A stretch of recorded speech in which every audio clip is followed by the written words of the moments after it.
Being killed in a car ramming in southern China. The car broke through a barrier and ploughed into people exercising outside a sports centre in Zhuhai in Guangdong province. At least 43 people were injured. The driver was arrested at the scene. Well, our China correspondent Stephen McDonnell tried to report from the scene, but local people appear to have been organised to keep journalists away. People in China are in shock following events which unfolded in front of this stadium. Now, the complex is now closed off, but normally you can go in there and exercise. There are running tracks and the like, and you have groups of community dancing and this type of thing. But then a man in his 60s drove in there and ran down people. According to the police, dozens of them have now died, and dozens more, many more have been injured. The death toll may even increase. And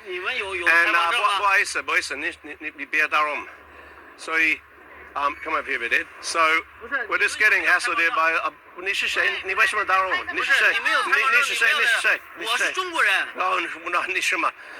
So you're obviously getting hassled here by these people. So we'll just walk over here a little bit. I don't know if they're obviously being organised by the party to try and stop this type of thing happening. No,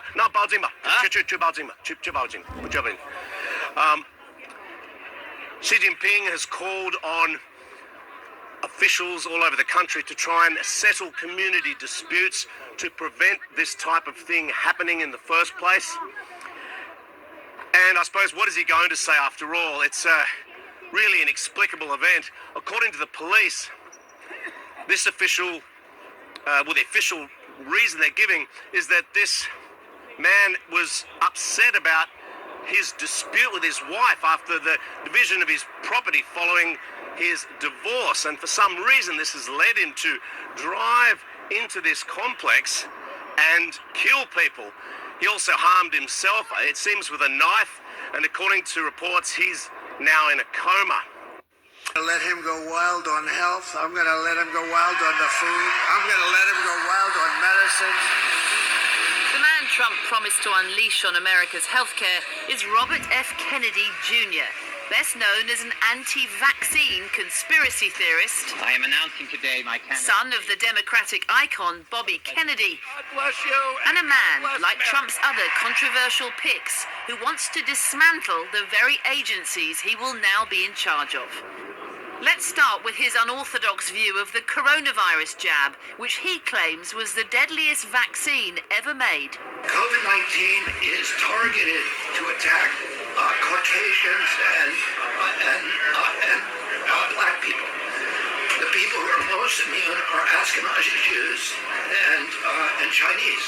There's no scientific evidence of that, nor is there evidence that childhood vaccinations cause autism, another of his claims, alongside theories that HIV does not cause AIDS, that chemicals in water are changing children's gender identity, and that government health employees have an interest in mass poisoning the American public. This is a potential catastrophic appointment, not just for the nation from a health perspective, but also for the administration from a political perspective. He's going to get them in trouble. The science is very clear that vaccines are safe and effective and make us healthier. So to have a platform for someone that doesn't understand or doesn't accept the science around vaccination is very concerning. Yet this is the man who could soon be in charge of the myriad agencies that regulate all America's food and medicine. And remember, he started out as a Trump foe. Listen, I'm not a fan of President Trump's. I'm running against him. I intend to beat him in this election. But once out of the race, he quickly converted to Trump cheerleader and was fully on message when we caught up with him after the presidential debate in September. Did Donald Trump win this debate in your view? How did he do? I think he did well. It's been just over a week since Donald Trump's thumping election victory, and in that time, his controversial and often inexperienced picks for top cabinet positions have sparked outrage in liberal America.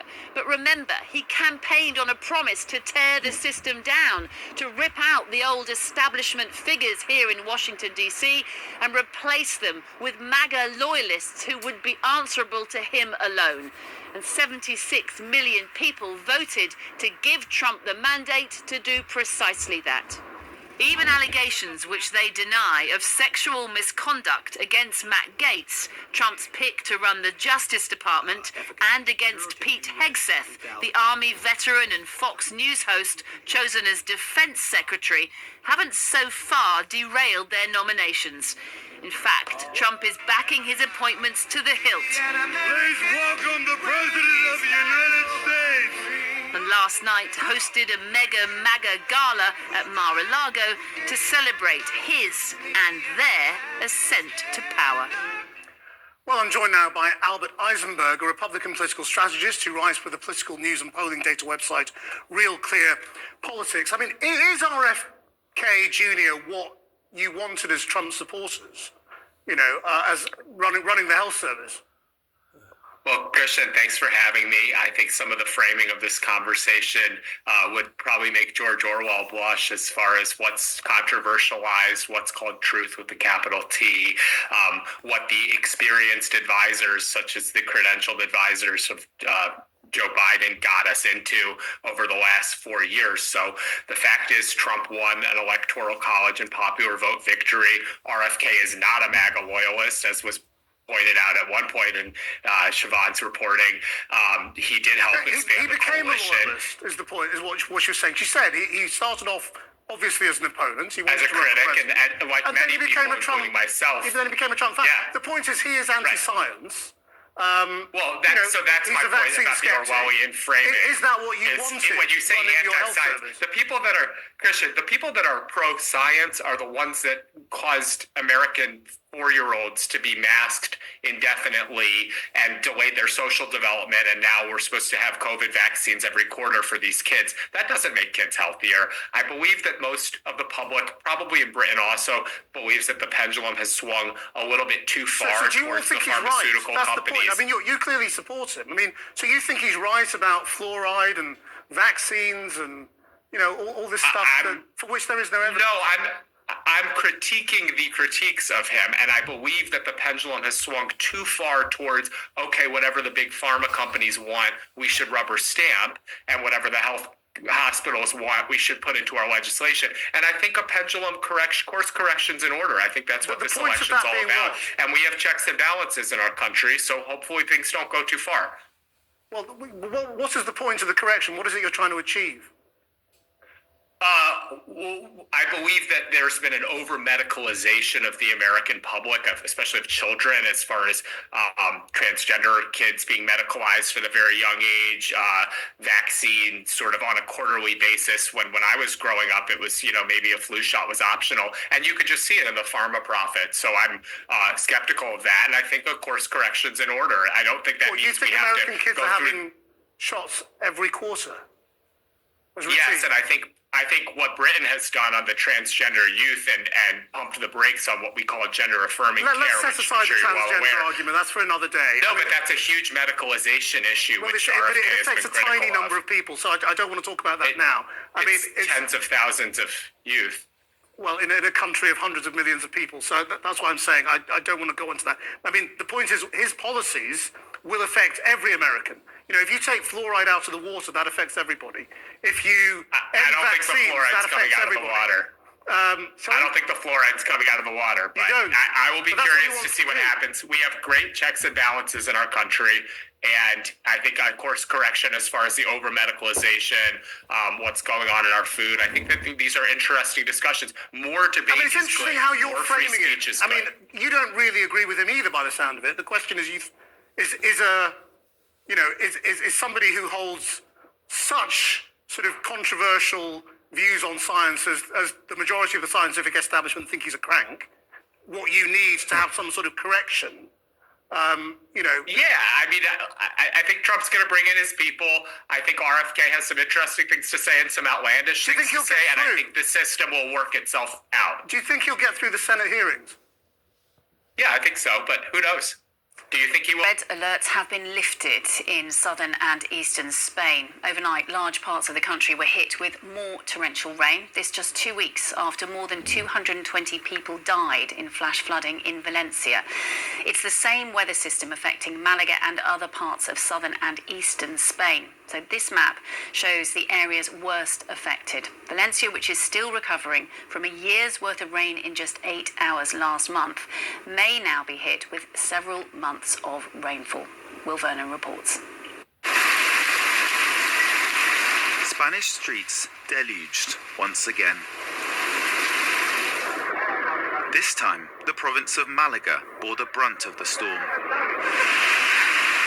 Thousands were evacuated away from rivers that had burst their banks. Local residents struggled to get to safety. Hospitals, schools, and transport were disrupted. Emergency services warned people to expect more flash floods here over the coming hours. And in Valencia region, people are braced for further flooding to come. The alert level in some areas has now been raised to red. They have told us to go home because of the storm. Heavy rains are coming, so we should stay at home and in high areas if we can. Only 2 weeks have passed since more than 200 people were killed here in Spain's worst natural disaster in decades, after a year's worth of rain fell in just one day. While the latest storm isn't expected to be as strong, large amounts of mud remain and drainage systems are blocked. Even small amounts of rain could lead to more misery. Experts say this year's floods have been made much worse by climate change. We know that there are links to climate change. We know that when we have storms that are otherwise conducive for the production of very intense thunderstorms and rainfall, a warming atmosphere allows those storms to contain significantly more moisture. But many Spaniards blame the authorities for their plight, saying the lack of readiness and slow response to the floods has only made things worse. The Spanish government has admitted mistakes were made. Of Somalis here live in social housing compared to 16% of the population overall. In answer to my written question, the department says it's exploring the feasibility of publishing benefits claimed by nationality. This is really important for a proper debate on both benefits policy and immigration policy. In Britain, as migration has soared since the 1990s, so too has those living in social housing with foreign-born backgrounds, particularly foreign-born household heads. Here's a stat that might shock you. In England and Wales, across the entirety of those two countries, 19.2% of the occupied social housing is taken up by a foreign-born household head. Now, this can rise and fall depending on the locality, from urban and rural areas, and for the most part, the higher percentages are concentrated within English and Welsh cities. But it's in our capital, in London town, where the most stunning statistic comes out. Nearly half, that is 47.6% of the social housing stock, is headed by a foreign-born household. In some boroughs, such as Brent and Newham in the east, this percentage rises to that of a super majority. Now, these statistics and these concerns have been discussed online, particularly by young conservative commentators for some time, but they've escaped national conversation. However, this issue broke into the mainstream just this week when Nick Timothy, the new Tory MP for West Suffolk, raised in Parliament that 72% of Somalis in England and Wales live in social housing, compared to 16% of the population overall. According to the census, 72% of Somalis here live in social housing compared to 16% of the population overall. In answer to my written question, the department says it's exploring the feasibility of publishing benefits claimed by nationality. This is really important for a proper debate on both benefits policy and immigration policy.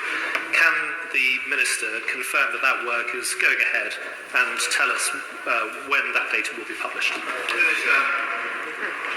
The honourable gentleman will be aware that nationality and country of origin are not factors in assessing benefit eligibility. It may well be that we look to this in the future. Let's go legal or historical claim to the sovereignty of a group of islands that are 1,300 miles away from where it is. Nor does, from the International Court, it was purely an advisory opinion. There is no legal reason why we have to do any of this. Now, I warned the Foreign Secretary 6 weeks ago in this chamber that it was an enormous mistake to do this, given that we had a US presidential election coming up on November the 5th. And if you say to me, well, yes, it's okay, the United States are fully in favour, really? I can tell you that the incoming National Security Advisor, Mike Waltz, has form on this, right back to when the Right Honourable Member for Braintree was doing his best to give away the sovereignty of the Chagos Islands. Indeed, he wrote to Secretary of State Blinken at the time. There is, I can assure you, having been in America last week, knowing also the incoming Defense Secretary very well, there is outright hostility to this deal. Whatever is said about a lease agreement, as we saw with Hong Kong, these agreements can very, very easily be broken. Diego Garcia was described to me by a senior Trump advisor as the most important island on the planet as far as America was concerned. So you're going to find outright hostility. And by the way, when it comes to the Chagossian people, yes, of course, what happened to them was truly awful. They do not wish to live. They're unanimous in this. They do not wish to live under Mauritian rule. They want to live under British rule because they actually trust us. There is no basis for this agreement to continue as it is, and if you do, you'll be at conflict with a country without which we would be defenceless. Well, thank you, Mr. Speaker. I'm afraid, obviously, I fundamentally disagree with what the honourable gentleman has had to say.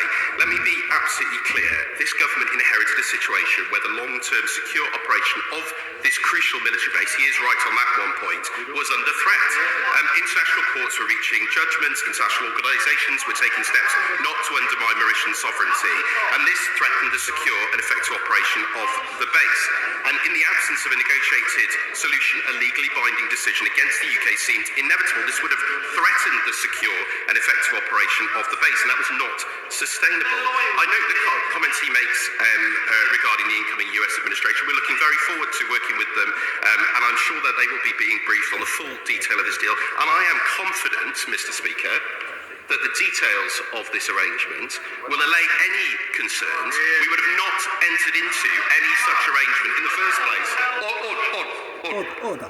Mr. Francois, I welcome you back to the front bench, but I don't welcome you back to shout from it continuously.